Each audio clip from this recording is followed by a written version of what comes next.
Hi friends, రైతన్న ఛానల్కు స్వాగతం. రైతులకి సీఎం శుభవార్త. ఎల్లుండి మీ ఖాతాలోకి రైతు బంధు డబ్బులు. అదేందనేది ఈ వీడియోలో తెలుసుకుందాం. ఇప్పటి వరకు మన ఛానల్ని సబ్స్క్రైబ్ చేయకపోతే సబ్స్క్రైబ్ చేయండి, లైక్ చేయండి, షేర్ చేయండి, కామెంట్ చేయండి.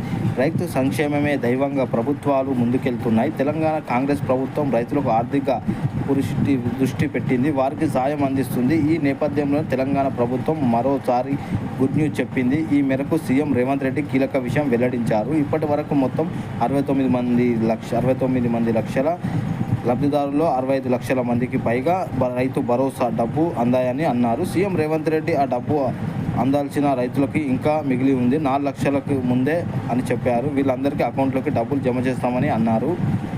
మే 8 తేదీన లోగా రైతు డబ్బులు జమ చేస్తామని సీఎం స్పష్టం చేశారు. గతంలో 5 ఎకరాల లోపు ఉన్న పొలం ఉన్న రైతులకే ఈ డబ్బు జమ చేయగా 5 ఎకరాల కంటే ఎక్కువ ఉన్న రైతులకు డబ్బు జమ చేయలేదు. ఈ క్రమంలోనే మిగిలిన రైతులందరికీ రైతు భరోసా ఇచ్చే బాధ్యత తనకు హామీ ఇచ్చారు. రైతు బంధు డబ్బులు రావడం లేదని ప్రశ్నించిన వారు ఎవరైనా బకాయి ఉందని నిరూపిస్తే అమరవీరుల స్తూపం ముందు ముక్కు నేలకేసి రాస్తానని చెప్పడం జరిగింది. ఒకవేళ బకాయి ఉందని నిరూపించుకుంటే కేసీఆర్ ముక్కు కొయ్యాలని రాసి చెప్పాలని అన్నారు. భద్రాచలం రాముల వారి సాక్షిగా తెలంగాణ రైతులకు ఆగస్టు 15వ తేదీలోపు రుణమాఫీ పూర్తి చేస్తానని చెప్పడం జరిగింది. ఇప్పటి వరకు మన ఛానల్ని సబ్స్క్రైబ్ చేయకపోతే సబ్స్క్రైబ్ చేయండి, లైక్ చేయండి, షేర్ చేయండి, కామెంట్ చేయండి. జై జవాన్, జై కిసాన్, జై భారత్.